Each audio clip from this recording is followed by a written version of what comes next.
ರಾಜ್ಯದಲ್ಲಿನ ಕಬ್ಬು ಬೆಳೆಗಾರರ ಸಮಸ್ಯೆ ಕುರಿತು ದೆಹಲಿಯಲ್ಲಿ ನಿನ್ನೆ ಸಿಎಂ ಸಿದ್ದರಾಮಯ್ಯ ಪ್ರಧಾನಿ ನರೇಂದ್ರ ಮೋದಿ ಅವರನ್ನ ಭೇಟಿ ಮಾಡಿದ್ದಾರೆ. ಕಬ್ಬು ಬೆಳೆಗಾರರ ವಿಚಾರವಾಗಿ ಪ್ರಧಾನಿ ಜೊತೆಗೆ ಚರ್ಚೆ ಮಾಡಿರುವ ಸಿಎಂ ಸಿದ್ದರಾಮಯ್ಯ ಸಕ್ಕರೆಗೆ ನಿಗದಿ ಮಾಡಿರುವ ಬೆಂಬಲ ಬೆಲೆ ಹೆಚ್ಚಳ ಮಾಡುವಂತೆ ಒತ್ತಾಯ ಮಾಡಿದ್ದಾರೆ. ಸಕ್ಕರೆಗೆ ಬೆಂಬಲ ಬೆಲೆ, ಎಥಿನಾಲ್ ಹಾಗೂ ಕಬ್ಬು ಕಟಾವು ದರ ನಿಗದಿ ಅಧಿಕಾರವನ್ನ ರಾಜ್ಯಗಳಿಗೆ ಕೊಟ್ಟರೆ ರೈತರ ಸಮಸ್ಯೆ ಬಗೆಹರಿಯುವ ಬಗ್ಗೆ ಮನವಿ ಮಾಡಿಕೊಂಡಿದ್ದಾರೆ. ಸಿಎಂ ಜೊತೆ ಕಂದಾಯ ಸಚಿವ ಕೃಷ್ಣ ಬೈರೇಗೌಡ ಕೂಡ ಇದ್ರು. ಇದೇ ವೇಳೆ ಮಹದಾಯಿ, ಮೇಕೆದಾಟು, ಕೃಷ್ಣ ನೀರಾವರಿ ಯೋಜನೆಗಳ ಬಗ್ಗೆ ಸಿಎಂ ಮೋದಿ ಜೊತೆ ಚರ್ಚೆ ಮಾಡಿದ್ದಾರೆ. ಇನ್ನು ಪ್ರಧಾನಿ ಮೋದಿ ಭೇಟಿ ಬಳಿಕ ಮಾತನಾಡಿದ ಸಿಎಂ ಸಿದ್ದರಾಮಯ್ಯ, ರಾಜ್ಯ ಸರ್ಕಾರದ ಪರವಾಗಿ ನಮ್ಮ ಕರ್ತವ್ಯ ನಿರ್ವಹಿಸಿದ್ದೇವೆ, ಎಲ್ಲ ವಿಷಯವನ್ನ ನೋಡ್ತೇವೆ, ಬಗೆಹರಿಸ್ತೇವೆ ಅಂತ ಹೇಳಿದ್ದಾರೆ. ಬಾಕಿ ಹಣ ಬಿಡುಗಡೆ ಮಾಡಲು ಒತ್ತಾಯಿಸಿದ್ದೇನೆ ಅಂತ ಹೇಳಿದ್ರು. ಕ್ಯಾಬಿನೆಟ್ ವಿಸ್ತರಣೆ ಮಾಡುವ ಸಿದ್ಧತೆಯಲ್ಲಿರುವ ಸಿಎಂ ಸಿದ್ದರಾಮಯ್ಯ ದೆಹಲಿಯಲ್ಲಿ ಮಲ್ಲಿಕಾರ್ಜುನ ಖರ್ಗೆ ಅವರನ್ನ ಭೇಟಿ ಮಾಡಿದ್ದಾರೆ. ಸಚಿವ ಸಂಪುಟದಿಂದ ಯಾರನ್ನ ಕೈ ಬಿಡಬೇಕು, ಯಾರನ್ನ ಸಂಪುಟಕ್ಕೆ ಸೇರಿಸಿಕೊಳ್ಳಬೇಕು ಅನ್ನೋ ಬಗ್ಗೆ ಅಂತಿಮ ನಿರ್ಧಾರ ತೆಗೆದುಕೊಳ್ಳುವ ಬಗ್ಗೆ ಖರ್ಗೆ ನಿವಾಸದಲ್ಲಿ ಚರ್ಚೆ ನಡೆಸಿದ್ದಾರೆ ಅಂತ ಹೇಳಲಾಗ್ತಿದೆ. ಇನ್ನು ಮುಂದಿನ ತಿಂಗಳು ನಡೆಯುವ ಅಧಿವೇಶನಕ್ಕೆ ಮೊದಲೇ ಸಂಪುಟ ಪುನರ್ರಚನೆ ಮಾಡಬೇಕಾ ಅಥವಾ ಅಧಿವೇಶನ ಮುಕ್ತಾಯ ಆದ ಬಳಿಕ ಪುನರ್ರಚನೆ ಮಾಡಬೇಕಾ ಅನ್ನೋ ಬಗ್ಗೆಯೂ ಚರ್ಚೆಗಳು ನಡೆದಿವೆ ಅಂತ ಹೇಳಲಾಗ್ತಿದೆ. ಇನ್ನು ಸಂಪುಟ ಪುನರ್ರಚನೆ ಬಗ್ಗೆ ಮಲ್ಲಿಕಾರ್ಜುನ್ ಖರ್ಗೆ ಎಚ್ಚರಿಕೆಯ ಹೆಜ್ಜೆ ಇಟ್ಟಿದ್ದಾರೆ. ಸಂಪುಟ ಪುನರ್ರಚನೆ ಚೆಂಡನ್ನ ರಾಹುಲ್ ಗಾಂಧಿ ಅಂಗಳಕ್ಕೆ ತಳ್ಳಿದ್ದಾರೆ. ರಾಜ್ಯ ರಾಜಕೀಯದಲ್ಲಿ ಕುರ್ಚಿ ಕದನ, ಸಚಿವ ಸಂಪುಟ ಸರ್ಜರಿ ಗದ್ದಲ ಜೋರಾಗಿದೆ. ಇದರ ಬೆನ್ನಲ್ಲೇ ದೆಹಲಿಗೆ ಹೋಗಿದ್ದ ಡಿಸಿಎಂ ಡಿಕೆ ಶಿವಕುಮಾರ್ ಬೆಂಗಳೂರಿಗೆ ವಾಪಸ್ ಆಗಿದ್ದಾರೆ. ಕೆಂಪೇಗೌಡ ವಿಮಾನ ನಿಲ್ದಾಣದಲ್ಲಿ ಮಾತನಾಡಿದ ಡಿಕೆಶಿ, ನಾನು ಯಾರನ್ನೂ ಭೇಟಿಯಾಗಿಲ್ಲ, ರಾಜ್ಯದ ಹಿತಕ್ಕಾಗಿ ದೆಹಲಿಗೆ ಹೋಗಿದ್ದೆ ಅಷ್ಟೇ ಅಂದ್ರು. ಹಾಗೆ ಸಚಿವ ಸಂಪುಟ ಪುನರ್ರಚನೆ ಇಲ್ವೇ, ನಾಯಕತ್ವ ಬದಲಾವಣೆ ವಿಚಾರಕ್ಕೆ ಗಿಳಿ ಶಾಸ್ತ್ರ ಕೇಳಿ ಅಂತ ಡಿಕೆ ಶಿವಕುಮಾರ್ ಮಾರ್ಮಿಕವಾಗಿ ಮಾತನಾಡಿದ್ದಾರೆ. ಸಿಎಂ ಸಿದ್ದರಾಮಯ್ಯ ಪತ್ನಿ ಆರೋಗ್ಯದಲ್ಲಿ ಏರುಪೇರಾಗಿದೆ. ಸಿಎಂ ಪತ್ನಿ ಪಾರ್ವತಿ ಅವರಿಗೆ ದಿಢೀರ್ ಅಂತ ಉಸಿರಾಟದ ಸಮಸ್ಯೆ ಉಂಟಾಗಿದೆ. ಹೀಗಾಗಿ ಶೇಷಾದ್ರಿಪುರಂನ ಅಪೋಲೋ ಆಸ್ಪತ್ರೆಗೆ ದಾಖಲಿಸಿ ಚಿಕಿತ್ಸೆ ಕೊಡಲಾಗ್ತಾ ಇತ್ತು. ಶ್ವಾಸಕೋಶದ ಸಮಸ್ಯೆ ಅಂತ ಗೊತ್ತಾಗಿದ್ದು ವೈದ್ಯರು ಚಿಕಿತ್ಸೆ ನೀಡುತ್ತಿದ್ದಾರೆ. ಇನ್ನು ದೆಹಲಿಗೆ ಹೋಗಿದ್ದ ಸಿಎಂ ಸಿದ್ದರಾಮಯ್ಯ ವಿಷಯ ಗೊತ್ತಾಗ್ತಾ ಇದ್ದಂತೆ ವಾಪಸ್ ಆಗಿ ಆಸ್ಪತ್ರೆಗೆ ಭೇಟಿಯನ್ನ ನೀಡಿ ಆರೋಗ್ಯ ವಿಚಾರಿಸಿದ್ದಾರೆ. ಇನ್ನು ತಾಯಿ ಪಾರ್ವತಿ ಅವರ ಆರೋಗ್ಯವನ್ನ ಮಗ ಯತೀಂದ್ರ ಸಿದ್ದರಾಮಯ್ಯ ವಿಚಾರಿಸಿದ್ದಾರೆ. ಉಸಿರಾಟದ ಸಮಸ್ಯೆಯಿಂದ ಅಡ್ಮಿಟ್ ಮಾಡಿದ್ವಿ, ಲಂಗ್ಸ್ ಅಲ್ಲಿ ನೀರು ತುಂಬಿಕೊಂಡಿತ್ತು ಅಂತ ಮಾಹಿತಿ ಕೊಟ್ಟಿದ್ದಾರೆ. ಇನ್ನು ಶಾಸಕ ಶಿವಲಿಂಗೇಗೌಡ ಕೂಡ ಆಸ್ಪತ್ರೆಗೆ ಭೇಟಿಯನ್ನ ನೀಡಿದ್ರು. ಕೊನೆಗೂ ಬಾಗಲಕೋಟೆಯ ಮುಧೋಳ ರೈತರು ಏಕರೂಪ ಬೆಲೆ 3,300 ರೂಪಾಯಿ ಪಡೆಯುವಲ್ಲಿ ಯಶಸ್ವಿಯಾಗಿದ್ದಾರೆ. ಜಮ್ ಸಕ್ಕರೆ ಕಾರ್ಖಾನೆ, ನಿರಾಣಿ ಶುಗರ್ಸ್, ಐಸಿಪಿಎಲ್, ಪ್ರಭುಲಿಂಗೇಶ್ವರ ಕಾರ್ಖಾನೆ ಮಾಲೀಕರು ಏಕರೂಪ ಬೆಲೆ ಒಪ್ಪಿಗೆ ನೀಡಿದ್ದಾರೆ. ಆದರೆ ಮುಧೋಳ ರೈತರ ಹೋರಾಟ ಮುಗೀತು ಅನ್ನೋ ಅಷ್ಟರಲ್ಲಿ ಜಮಖಂಡಿ, ಬೀಳಗಿ ತಾಲೂಕಿನ ರೈತರು ಹೋರಾಟಕ್ಕೆ ಸಜ್ಜಾಗಿದ್ದಾರೆ. ಜಿಲ್ಲೆಯ 14 ಕಾರ್ಖಾನೆಗಳ ಪೈಕಿ 4 ಕಾರ್ಖಾನೆಗಳಲ್ಲಿ ಮಾತ್ರ ಏಕರೂಪದ ದರ ನೀಡೋದಕ್ಕೆ ಒಪ್ಪಿವೆ.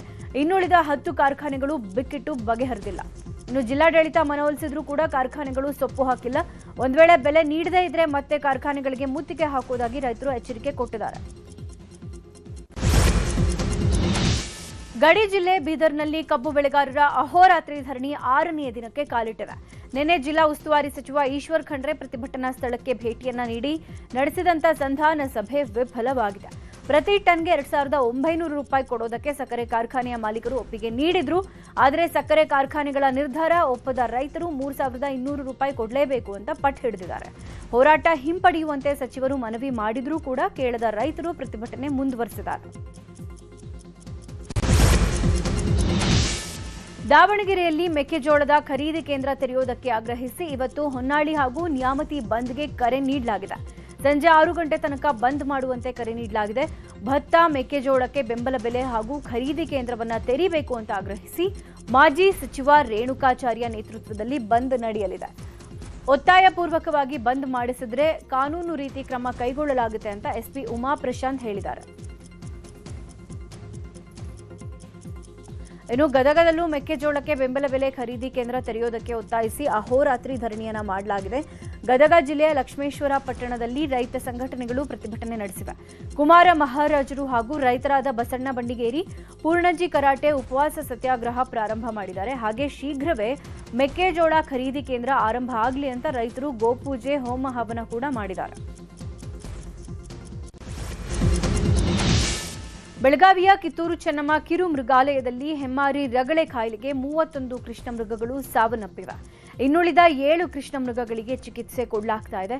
ಆದರೆ ಅವುಗಳಿಗೂ ರೋಗ ಹರಡುವ ಭೀತಿ ಹೆಚ್ಚಾಗಿದೆ. ಹೀಗಾಗಿ ಮೃಗಾಲಯಕ್ಕೆ ಬನ್ನೇರುಘಟ್ಟ ವೈದ್ಯರ ಭೇಟಿ ನೀಡಿದೆ. ಈ ಬಗ್ಗೆ ನ್ಯೂಸ್ 18 ಜೊತೆ ಮೃಗಾಲಯ ಪ್ರಾಧಿಕಾರದ ಅಧ್ಯಕ್ಷ ರಂಗಸ್ವಾಮಿ ಮಾತನಾಡಿದ್ದಾರೆ. ಅಧಿಕಾರಿಗಳು ಬ್ಯಾಕ್ಟೀರಿಯಾದಿಂದ ಆಗಿದೆ ಅಂತ ಮಾಹಿತಿ ಕೊಟ್ಟಿದ್ದಾರೆ. ಖಚಿತವಾಗಿ ಗೊತ್ತಾಗಬೇಕು ಅಂದ್ರೆ ವರದಿ ಬರಲೇಬೇಕು ಅಂತ ಹೇಳಿದ್ರು. ದಾಹ ನೀಗಿಸಿಕೊಳ್ಳಲು ಕಾಡಾನೆಯೊಂದು ಖಾಸಗಿ ವಿದ್ಯುತ್ ಉತ್ಪಾದನಾ ಕೇಂದ್ರದ ಕೆನಾಲ್ ಗೇಟ್ ಪ್ರವೇಶಿಸಿದೆ. ಮಂಡ್ಯದ ಮಳವಳ್ಳಿ ತಾಲೂಕಿನ ಶಿವನ ಸಮುದ್ರದಲ್ಲಿ ಘಟನೆ ನಡೆದಿರೋದು. ವಾಪಸ್ ಹೋಗಲು ಸಾಧ್ಯವಾಗದ ಆನೆ ಕಳೆದ 4 ದಿನಗಳಿಂದ 20 ಅಡಿ ಆಳದ ಕೆನಾಲ್ನಲ್ಲೇ ಸಾವು ಬದುಕಿನ ಹೋರಾಟ ನಡೆಸಿದೆ. ಅರಣ್ಯ ಇಲಾಖೆಗೆ ಮಾಹಿತಿ ಕೊಟ್ಟರು ಅವರು ಸುಮ್ಮನಾಗಿದ್ರು. ನಂತರ ಸ್ಥಳೀಯರು ಆಗ್ರಹಿಸ್ತಾ ಇದ್ದಂತೆ ಬೃಹತ್ ಕ್ರೇನ್ ಬಳಸಿ ಆನೆ ಮೇಲೆತ್ತುವ ಕಾರ್ಯಾಚರಣೆ ಮಾಡಲಾಗ್ತಾ ಇದೆ. ನಿನ್ನೆ ಕತ್ತಲಾಗಿದ್ದರಿಂದ ಇವತ್ತು ಆಪರೇಷನ್ ಮುಂದುವರಿಯುತ್ತೆ. ಮೈಸೂರಿನಲ್ಲಿ ಹುಲಿಗಳ ಹಾವಳಿ ಮಿತಿಮೀರಿದೆ. ದಿನಕ್ಕೊಂದು ಹಸುವಿನ ಮೇಲೆ ದಾಳಿ ಮಾಡಿ ಕೊಂದು ಮಲಗಿಸುತ್ತಿವೆ ಹುಲಿಗಳು. ಸರಗೂರು ತಾಲೂಕಿನ ಬಿ ಮಠಗಿರಿ ಗ್ರಾಮದ ಸಮೀಪ ರಸ್ತೆಯಲ್ಲಿ ಹುಲಿಯೊಂದು ಜನರ ಕಣ್ಣಿಗೆ ಬಿದ್ದಿದೆ. ರಸ್ತೆಯಲ್ಲಿ ಬಿಂದಾಸ್ ಆಗಿ ವಾಕಿಂಗ್ ಮಾಡ್ತಾ ಇದ್ದ ಹುಲಿಯನ್ನ ಕಂಡು ಜನ ಬೆಚ್ಚಿ ಬಿದ್ದಿದ್ದಾರೆ. ಇನ್ನು ಜಮೀನಿನಲ್ಲಿ ಮೇಯ್ತಾ ಇದ್ದ ಹಸುವಿನ ಮೇಲೂ ಹುಲಿ ದಾಳಿ ನಡೆಸಿ ಕೊಂದು ಹಾಕಿರೋ ಘಟನೆ ಚಾಮರಾಜನಗರ ಜಿಲ್ಲೆ ಗುಡ್ಲುಪೇಟೆ ತಾಲೂಕಿನ ಕುರುಬರಹುಂಡಿ ಗ್ರಾಮದಲ್ಲಿ ನಡೆದಿದೆ. ರೈತ ಮಹದೇವಪ್ಪ ಜಮೀನಿನಲ್ಲಿ ಹಸು ಮೇಯಿಸ್ತಾ ಇದ್ದಾಗ ಅವರ ಕಣ್ಮುಂದೆನೇ ಹುಲಿ ದಾಳಿ ನಡೆಸಿದೆ. ರೈತ ಕೂಗಿಕೊಳ್ತಾ ಇದ್ದಂತೆ ಹುಲಿ ಅಲ್ಲಿಂದ ಕಾಲ್ಕಿತ್ತಿದೆ. ಹುಲಿ ದಾಳಿಯಿಂದ ಭಯಭೀತರಾಗಿರುವ ಗ್ರಾಮಸ್ಥರು ಹುಲಿ ಸೆರೆ ಹಿಡಿಬೇಕು ಅಂತ ಆಗ್ರಹಿಸುತ್ತಿದ್ದಾರೆ. ಇನ್ನು ಚಿತ್ರದುರ್ಗದ ಹಿಂಡಸ್ಕಟ್ಟೆ ಬಳಿ ಲಾರಿ ಹರಿದು 18 ಕುರಿಗಳು ಸಾವನ್ನಪ್ಪಿವೆ. ಬಾಲದೇವರಹಟ್ಟಿ ಚಿತ್ತಪ್ಪ ಚಂದ್ರಪ್ಪ ಅನ್ನೋರು ಕುರಿ ಮೇಯಿಸೋಕೆ ಹೋಗಿ ವಾಪಸ್ ಊರಿಗೆ ಬರುವಾಗ ಈ ಅವಘಡ ಸಂಭವಿಸಿರುವುದು. ಘಟನೆ ಸಂಬಂಧ ಹಿರಿಯೂರು ಗ್ರಾಮಾಂತರ ಪೊಲೀಸ್ ಠಾಣೆಯಲ್ಲಿ ಪ್ರಕರಣ ದಾಖಲಾಗಿದೆ. ಪರಪ್ಪನ ಅಗ್ರಹಾರ ಜೈಲಿನಲ್ಲಿ ಖೈದಿಗಳ ರಾಜಾತಿಥ್ಯ ವಿಡಿಯೋಗಳನ್ನು ವೈರಲ್ ಮಾಡಿದ ಪ್ರಕರಣ ಸಂಬಂಧ ನಟ ಧನ್ವೀರ್ ನಿನ್ನೆ ವಿಚಾರಣೆಗೆ ಹಾಜರಾಗಿದ್ದಾರೆ. ಪರಪ್ಪನ ಅಗ್ರಹಾರ ಪೊಲೀಸ್ ಠಾಣೆಗೆ ಹೋಗಿದ್ದ ಧನ್ವೀರ್ ವಿಚಾರಣೆ ಎದುರಿಸದೆ ಎಸ್ಕೇಪ್ ಆಗಿದ್ದಾರೆ. ಧನ್ವೀರ್ ವಿಚಾರಣೆಗೆ ಬಂದ ಸಂದರ್ಭದಲ್ಲಿ ಇನ್ಸ್ಪೆಕ್ಟರ್ ಹೊರಕ್ಕೆ ಹೋಗಿದ್ರಂತೆ. ಅಷ್ಟರಲ್ಲಿ ಊಟ ಮುಗಿಸಿ ವಾಪಸ್ ಬರುವಂತೆ ಪೊಲೀಸರು ತಿಳಿಸಿದ್ರಂತೆ. ಊಟಕ್ಕೆ ಹೋದ ನಟ ಧನ್ವೀರ್ ವಾಪಸ್ ಬಂದಿಲ್ಲ. ಆ ಬಳಿಕ ಪೊಲೀಸರು ಫೋನ್ ಮಾಡಿದ್ರೆ ಧನ್ವೀರ್ ಫೋನ್ ಸ್ವಿಚ್ ಆಫ್ ಮಾಡ್ಕೊಂಡಿದ್ದಾರಂತೆ. ಹೀಗಾಗಿ ಧನ್ವೀರ್ಗೆ ಮತ್ತೊಂದು ನೋಟಿಸ್ ನೀಡೋದಕ್ಕೆ ಪೊಲೀಸರು ಸಿದ್ಧತೆ ನಡೆಸಿದ್ದಾರೆ. ಸೆಂಟ್ರಲ್ ಜೈಲಲ್ಲಿ ರಾಜಾತಿಥ್ಯ ವಿಡಿಯೋ ವೈರಲ್ ಪ್ರಕರಣ ಸಂಬಂಧ ಕೆಲ ಖೈದಿಗಳನ್ನ ಬೇರೆ ಕಡೆಗೆ ಶಿಫ್ಟ್ ಮಾಡಲು ಮುಂದಾಗಿದ್ರು. ಉಮೇಶ್ ರೆಡ್ಡಿ ಸೇರಿದಂತೆ 3 ಬೇರೆ ಜೈಲಿಗೆ ಶಿಫ್ಟ್ ಮಾಡೋಕೆ ಸಿದ್ಧತೆ ನಡೆಸಲಾಗಿತ್ತು. ಸದ್ಯ ಯಾರನ್ನೂ ಶಿಫ್ಟ್ ಮಾಡದಂತೆ ಹಿರಿಯ ಅಧಿಕಾರಿಗಳು ಸೂಚನೆ ಕೊಟ್ಟಿದ್ದಾರೆ. ಲಾ ಅಂಡ್ ಆರ್ಡರ್ ಪ್ರಕಾರ ADGP Hitendra Kumar and team ಜೈಲಿಗೆ ಶನಿವಾರ ಭೇಟಿ ಕೊಟ್ಟು ಪರಿಶೀಲನೆ ನಡೆಸಿದೆ. ಈ ಹಿನ್ನೆಲೆ ಸಂಪೂರ್ಣ ತನಿಖೆ ಮುಗಿಯೋವರೆಗೂ ಯಾರನ್ನೂ ಶಿಫ್ಟ್ ಮಾಡಬಾರದು ಅಂತ ಅಧಿಕಾರಿಗಳಿಗೆ ಸೂಚನೆ ಕೊಟ್ಟಿದ್ದಾರೆ. ಹೀಗಾಗಿ ಜೈಲಲ್ಲಿ ಅಧಿಕಾರಿಗಳಿಂದ ಮಾಹಿತಿ ಸಂಗ್ರಹಿಸಿ ಸ್ಪೆಷಲ್ ಟೀಮ್ ತನಿಖೆ ನಡೆಸಿ ಇದೇ ವಾರದಲ್ಲಿ ರಿಪೋರ್ಟ್ ನೀಡಲಿದೆ. ನೇಹಾ ಹಿರೇಮಠ ಹತ್ಯೆ ಪ್ರಕರಣದ ವಿಚಾರಣೆ ಇವತ್ತು ನಡೆಯಲಿದೆ. ಹುಬ್ಬಳ್ಳಿಯ 1ನೇ ಹೆಚ್ಚುವರಿ ಜಿಲ್ಲಾ ಮತ್ತು ಸತ್ರ ನ್ಯಾಯಾಲಯದಲ್ಲಿ ಪ್ರಕರಣದ ವಿಚಾರಣೆಗೆ ಬರಲಿದೆ. ಈಗಾಗಲೇ ನ್ಯಾಯಾಲಯದಲ್ಲಿ 5ಕ್ಕೂ ಹೆಚ್ಚು ಸಾಕ್ಷ್ಯಗಳ ವಿಚಾರಣೆ ನಡೆಸಲಾಗಿದೆ. ಈ ನಡುವೆ ಟ್ರಯಲ್ಸ್ ಕುರಿತಂತೆ ಆರೋಪಿ ಫಯಾಜ್ ಹೈಕೋರ್ಟ್ ಮೊರೆ ಹೋಗಿದ್ದಾನೆ. ಆರೋಪಿಯ ಖುದ್ದು ಹಾಜರಾತಿಯಲ್ಲಿ ಸಾಕ್ಷ್ಯಗಳ ವಿಚಾರಣೆ ನಡೆಸುವಂತೆ ಹೈಕೋರ್ಟ್ ಮೊರೆ ಹೋಗಿದ್ದು ಅದರ ತೀರ್ಪು ಬರಬೇಕಾಗಿದೆ. ಯಾದಗಿರಿ ಜಿಲ್ಲೆ ಶಹಾಪುರ ತಾಲೂಕಿನ ಹುಲ್ಕಲ್ ಬಳಿಯ ಮಣಿಕಂಠ ಕಾಟನ್ ಮಿಲ್ಗೆ ಬೆಂಕಿ ಬಿದ್ದಿದೆ. ವಿದ್ಯುತ್ ಶಾರ್ಟ್ ಸರ್ಕ್ಯೂಟ್ನಿಂದ ಕಾಟನ್ ಮಿಲ್ಗೆ ಬೆಂಕಿ ಬಿದ್ದಿದ್ದು ಸುಮಾರು 15 ಕೋಟಿ ಲಾಸ್ ಆಗಿದೆ. ಅಪಾರ ಪ್ರಮಾಣದ ಹತ್ತಿ ಹಾಗೂ ಯಂತ್ರೋಪಕರಣಗಳು ಸುಟ್ಟು ಹೋಗಿವೆ. ಶಾರ್ಟ್ ಸರ್ಕ್ಯೂಟ್ನಿಂದ ಕಾರೊಂದು ಹೊತ್ತಿ ಉರಿದಿರುವ ಘಟನೆ ಬೆಂಗಳೂರು ದಕ್ಷಿಣ ಜಿಲ್ಲೆ ಮಾಗಡಿಯ ಅಣ್ಣಯ್ಯನಪಾಳ್ಯ ಗ್ರಾಮದ ಬಳಿ ನಡೆದಿದೆ. ಏಕಾಏಕಿ ಕಾರಿನಲ್ಲಿ ಬೆಂಕಿ ಹೊತ್ಕೊಂಡಿದ್ದು ಕಾರಿನಲ್ಲಿದ್ದವರು ಪ್ರಾಣಾಪಾಯದಿಂದ ಪಾರಾಗಿದ್ದಾರೆ. ಅಗ್ನಿಶಾಮಕ ಸಿಬ್ಬಂದಿ ಬೆಂಕಿಯನ್ನು ನಂದಿಸಿದ್ದಾರೆ. ವಿಳಾಸ ಕೇಳುವ ನೆಪದಲ್ಲಿ ಮಹಿಳೆಯ ಮಾಂಗಲ್ಯ ಕಿತ್ಕೊಂಡು ಕಳ್ಳ ಪರಾರಿಯಾಗಿರುವ ಘಟನೆ ಕಲಬುರಗಿ ನಗರದ ಸಂತೋಷ್ ಕಾಲೋನಿಯಲ್ಲಿ ನಡೆದಿದೆ. ಮಹಿಳೆ ಸ್ವಲ್ಪ ಹೊತ್ತು ಮಾತನಾಡಿ ಸರವನ್ನ ಕಿತ್ಕೊಂಡು ಹೋಗಿದ್ದಾರೆ. ಕಳ್ಳರು ಸರ ಕಿತ್ಕೊಂಡು ಪರಾರಿಯಾಗಿರುವ ದೃಶ್ಯ ಸಿಸಿ ಕ್ಯಾಮೆರಾದಲ್ಲಿ ಸೆರೆಯಾಗಿದೆ. ಸೌದಿ ಅರೇಬಿಯಾದಲ್ಲಿ ಭೀಕರ ದುರಂತ ಪ್ರಕರಣದಲ್ಲಿ ಹುಬ್ಬಳ್ಳಿಯ ಓರ್ವ ವ್ಯಕ್ತಿ ಸಾವನ್ನಪ್ಪಿದ್ದಾರೆ. ನಗರದ ಗಣೇಶ್ ಪೇಟೆ ನಿವಾಸಿ 52 ವರ್ಷದ ಅಬ್ದುಲ್ ಗನಿ ಶಿರಹಟ್ಟಿ ಮೃತಪಟ್ಟಿದ್ದಾರೆ. ಹಲವು ವರ್ಷಗಳಿಂದ ದುಬೈನಲ್ಲೇ ಚಾಲಕರಾಗಿ ಕೆಲಸ ಮಾಡ್ತಾ ಇದ್ದ ದುಬೈನಿಂದ ಉಮ್ರಾ ಯಾತ್ರೆ ಕೈಗೊಂಡಿದ್ದ ಗನಿ ಭಾರತೀಯರಿದ್ದ ಬಸ್ನಲ್ಲೇ ತೆರಳಿದ್ದಾರೆ. ಮೆಕ್ಕಾದಿಂದ ಮದೀನಾಗೆ ತೆರಳುವ ರಸ್ತೆ ಮಧ್ಯ ಡೀಸೆಲ್ ಟ್ಯಾಂಕರ್ಗೆ ಡಿಕ್ಕಿ ಹೊಡೆದ ಪರಿಣಾಮ ಈ ಅವಘಡ ಸಂಭವಿಸಿದ್ದು. ಅಬ್ದುಲ್ ಗನಿ ಸೇರಿದಂತೆ 42 ಮಂದಿ ಸಾವನ್ನಪ್ಪಿದ್ರು. ಹುಬ್ಬಳ್ಳಿಯ ಗಣೇಶ್ ಪೇಟೆಯಲ್ಲಿ ಕುಟುಂಬಸ್ಥರ ಆಕ್ರಂದನ ಮುಗಿಲು ಮುಟ್ಟಿದೆ. ಇನ್ನು ಮೃತರ ಮನೆಗೆ ಮಾಜಿ ಸಚಿವ ಎಎಂ ಹಿಂಡಸಗೇರಿ, ಕಾಂಗ್ರೆಸ್ ಜಿಲ್ಲಾಧ್ಯಕ್ಷ ಅಲ್ತಾಫ್ ಹಳ್ಳೂರ, ಶಾಸಕ ಪ್ರಸಾದ್ ಅಬ್ಬಯ್ಯ ಭೇಟಿಯನ್ನ ನೀಡಿದ್ದು ಸಾಂತ್ವನ ಹೇಳಿದರು. ಸೌದಿ ಅರೇಬಿಯಾದಲ್ಲಿ ಭೀಕರ ದುರಂತದಲ್ಲಿ ಅಬ್ದುಲ್ ಗನಿ ಶಿರಹಟ್ಟಿ ಸಾವನ್ನಪ್ಪಿದ್ದಾರೆ. ಇನ್ನು ಉಮ್ರಾಗೆ ಹೋದ ವೇಳೆ ಮಾಡಿದ್ದ ವಿಡಿಯೋ ಒಂದು ಈಗ ಸಿಕ್ಕಿದೆ. ಕುಟುಂಬಸ್ಥರಿಗೆ ಮತ್ತು ಸ್ನೇಹಿತರಿಗೆ ಅಬ್ದುಲ್ ಗನಿ ವಿಡಿಯೋ ಕಳುಹಿಸಿದ್ರು. ಅಬ್ದುಲ್ ಗನಿಯ ಕೊನೆಯ ವಿಡಿಯೋ ನೋಡಿ ಕುಟುಂಬಸ್ಥರು ಕಣ್ಣೀರು ಹಾಕಿದ್ದಾರೆ. ಸೌದಿ ಅಪಘಾತದಲ್ಲಿ ಹುಬ್ಬಳ್ಳಿ ನಿವಾಸಿ ಅಬ್ದುಲ್ ಗನಿ ಶಿರಹಟ್ಟಿ ಮೃತ ಹಿನ್ನೆಲೆ ಅಬ್ದುಲ್ ಅಂತ್ಯ ಸಂಸ್ಕಾರಕ್ಕಾಗಿ ಕುಟುಂಬಸ್ಥರು ಸೌದಿಗೆ ತೆರಳಿದ್ದಾರೆ. ಅಬ್ದುಲ್ ಸಹೋದರ ಫಾರೂಕ್, ಮಗ ಮೌಲಾಲಿ, ಸಂಬಂಧಿ ಮುಷ್ರಫ್ ಸೌದಿಗೆ ಪ್ರಯಾಣ ಬೆಳೆಸಿರುವುದು. ಶಾಸಕ ಪ್ರಸಾದ್ ಅಬ್ಬಯ್ಯ ವೈಯಕ್ತಿಕ ಸಹಾಯ ಮಾಡಿದ್ದು ಬೆಂಗಳೂರಿಗೆ ತೆರಳಿ ಇವತ್ತು ಸೌದಿಯತ್ತ ಪ್ರಯಾಣ ಬೆಳೆಸಲಿದ್ದಾರೆ.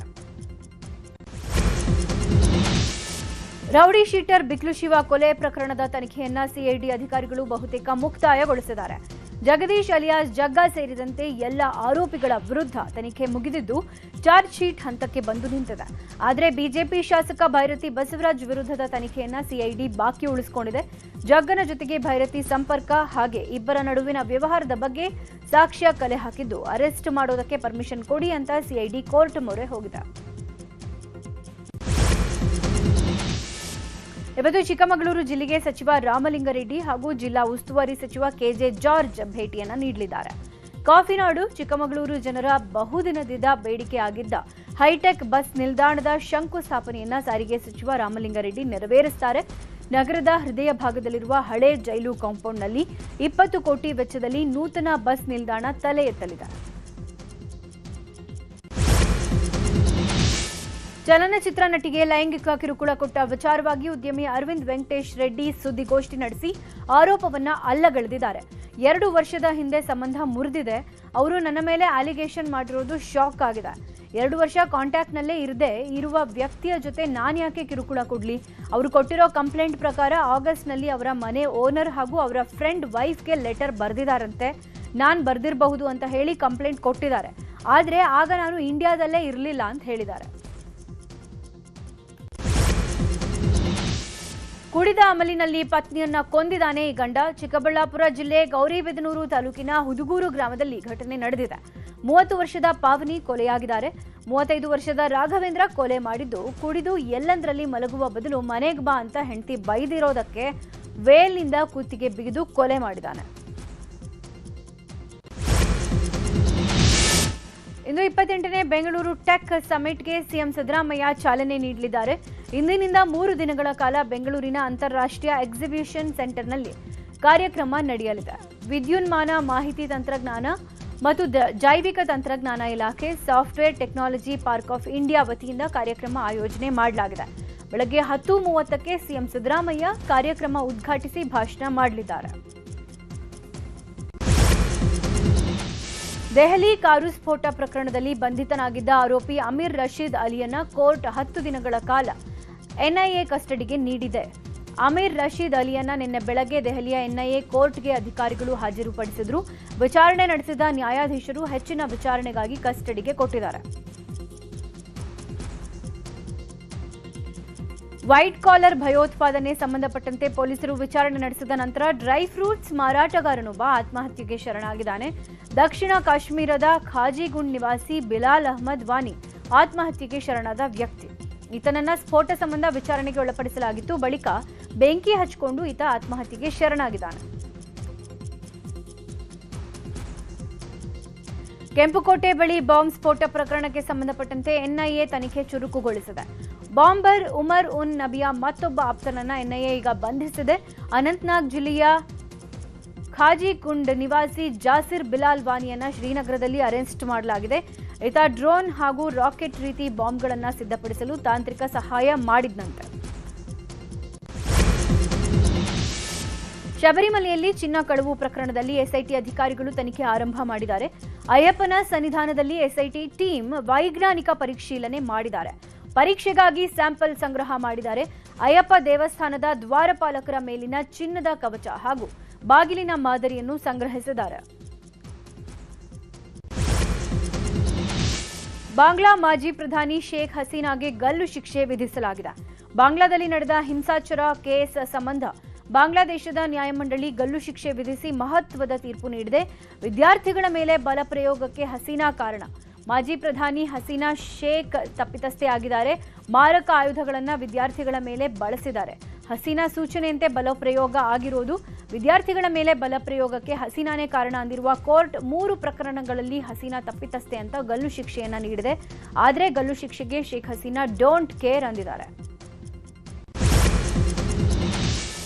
ಕಾಂಗೋದಲ್ಲಿ ಭೀಕರ ಗಣಿ ಅವಘಡ ಸಂಭವಿಸಿ ಭೂಕುಸಿತ ಉಂಟಾಗಿದೆ. ಈ ದುರಂತದಲ್ಲಿ ಕನಿಷ್ಠ 80 ಮಂದಿ ಸಾವನ್ನಪ್ಪಿದ್ದಾರೆ ಅಂತ ಹೇಳಲಾಗ್ತಾ ಇದೆ. ರಿಪಬ್ಲಿಕ್ ಆಫ್ ಕಾಂಗೋದ ರುವಾಲಾಬಾ ಪ್ರಾಂತ್ಯದ ತಾಮ್ರ ಮತ್ತು ಕೋಬಾಲ್ಟ್ ಗಣಿಯಲ್ಲಿ ಸೇತುವೆ ಕುಸಿದು ಹೆಣಗಳ ರಾಶಿಯೇ ಬಿದ್ದಿವೆ. ಭಯಾನಕ ದುರಂತದಲ್ಲಿ ಅನೇಕರು ಪ್ರಾಣ ಕಳೆದುಕೊಂಡ್ರೆ ಇನ್ನೂ ಕೆಲವರು ಗಾಯಗೊಂಡಿದ್ದಾರೆ. ಜಪಾನ್ನಲ್ಲಿ 32 ವರ್ಷದ ಮಹಿಳೆ ಎಐ ವ್ಯಕ್ತಿಯನ್ನ ಅಧಿಕೃತವಾಗಿ ವಿವಾಹ ಆಗಿದ್ದಾರೆ. ಚಾಟ್ ಜಿಪಿಟಿಯಲ್ಲಿ ಹುಡುಗನನ್ನ ಕ್ರಿಯೇಟ್ ಮಾಡಿದ್ದು ಅವನಿಗೆ ಕ್ಲಾಸ್ ಅಂತ ಹೆಸರಿಡಲಾಗಿತ್ತು. ಆ ಬಳಿಕ ಕ್ಲಾಸ್ ಪ್ರಪೋಸ್ ಮಾಡಿದ್ದು ಈಕೆ ಒಪ್ಕೊಂಡಿದ್ದಾರೆ. ಕಳೆದ 3 ವರ್ಷದಿಂದ ಜೊತೆಗಿದ್ದ ಲವರ್ ಜೊತೆಗೆ ಬ್ರೇಕಪ್ ಮಾಡ್ಕೊಂಡಿದ್ದಾರೆ. ಆತನಿಗಿಂತ ಎಐ ಚೆನ್ನಾಗಿ ಅರ್ಥ ಮಾಡ್ಕೊಳ್ಳುತ್ತೆ ಅಂತ ಹೇಳಿದ್ದಾರೆ. ಶ್ರೀ ಕ್ಷೇತ್ರ ಧರ್ಮಸ್ಥಳದಲ್ಲಿ ಇವತ್ತು ಲಕ್ಷ ದೀಪೋತ್ಸವದ ಸಂಭ್ರಮ ಕಳೆ ಕಟ್ಟಿದೆ.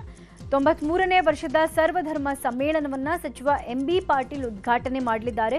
ಹೀಗಾಗಿ ಮಂಜುನಾಥನ ದರ್ಶನಕ್ಕೆ ರಾಜ್ಯದ ಮೂಲೆ ಮೂಲೆಯಿಂದ ಭಕ್ತರು ಆಗಮಿಸುತ್ತಿದ್ದಾರೆ.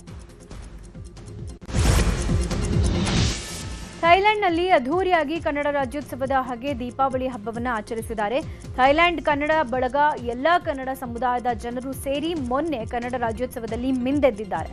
ಹಾಗೆ ಸಾಲುಮರದ ತಿಮ್ಮಕ್ಕ ಅವರನ್ನ ಸ್ಮರಿಸಿ ಕಾರ್ಯಕ್ರಮವನ್ನ ಮಾಡಿದ್ದಾರೆ.